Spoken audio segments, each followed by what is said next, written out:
The Community Budget Alliance's mission is to create more transparency in tracking the city's money from its source to how it's spent, and to make the city's budget more understandable for everyday people.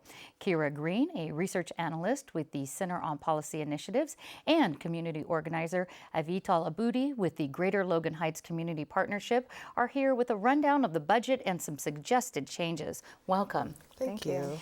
Kira, you led the CBA meeting on Saturday. What was the overall reaction to this nearly $3 million budget proposal? The budget's about $3 billion, and that number is pretty surprising to people.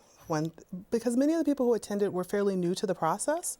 And so it highlighted for us the need for more education, more transparency around the budget.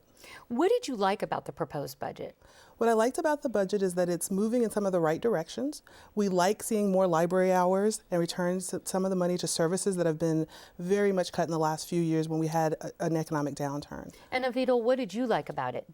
I think that, like Kira said, the return to better services like library hours and some more police and fire departments that are going to be built and staffed, I think that's a need that we have in this community. And Kira, there were some problems though with it, I assume. What did you think, what did you see as some of the bigger problems? Some of the bigger problems are, number one, we still see not enough money to do all the things we'd like to, especially in the most historically neglected neighborhoods in the city. And around that, there's a lot of difficulty in looking through the budget. We still lack the ability to see where money is being spent, which communities are receiving it, where the need's the greatest. So there's still a lot of work to be done around that. And this is just to be clear, an 1,800-page document, correct? Absolutely. And then there is a simpler version of it. The independent budget analyst puts out an analysis of the budget that's about 200 pages long. So those are the Cliff Notes. Exactly. Okay. Avital, what are some of the projects that your group wants to see the City Council include in this budget, specifically to the Greater Logan Heights area? In the Greater Logan Heights area, we have a lot of issues around infrastructure inadequacies around street lights and sidewalks and street paving, but also we have a big issue with dumping in alleyways and all throughout the neighborhood. So we'd really like to see some staffing for code enforcement and just prioritizing the infrastructure needs in that neighborhood specifically because it has been neglected for a very long time. But does the current budget address that? Because I know there was a focus, Kevin Faulconer, the mayor, said that was going to be on infrastructure. There is a focus on infrastructure, although it is not clear to me in which neighborhoods and which specific areas that infrastructure funding is going to go to. And I think that, like Kira said, the budget document is very complicated and confusing, and so to see a greater breakdown would help. And Kira, is that sort of a problem with this budget as far as the specifics of where money is going to go? That's one of the problems. The other problem is that there just isn't enough money. So to just give you a sense of it, the mayor has allocated an additional $35 million towards infrastructure over what came from the general fund last year.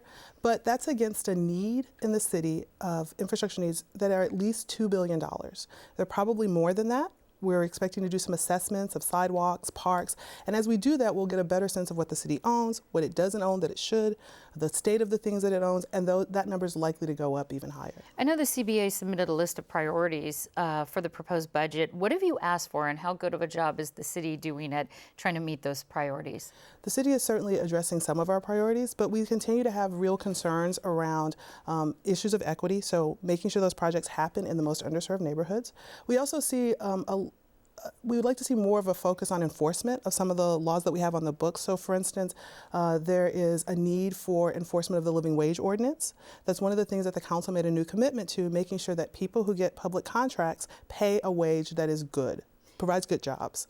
And Avital, if somebody wanted to give their input on this budget proposal, what would you tell them? I would tell them to come to the public hearings that are happening all this week, and also on May 19th there is an evening hearing, which is the only opportunity to come in the evening when it's more convenient for working people to be there and speak their mind about what's in the budget, what they want to see in their neighborhoods. And Kira, you guys at the meeting actually prepped people on how to do this, that people, can you elaborate a little bit on what people can do if they want to speak up regarding this budget? One thing they should know is that while this week's hearings are organized by departments, people can come to any council meeting and make a public comment about anything they're concerned about, so they should feel free to do that.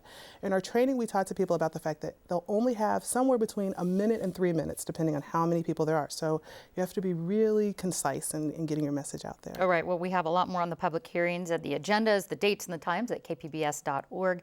Kira Green and Avital Aboudi, thank you so much. Thank you very much.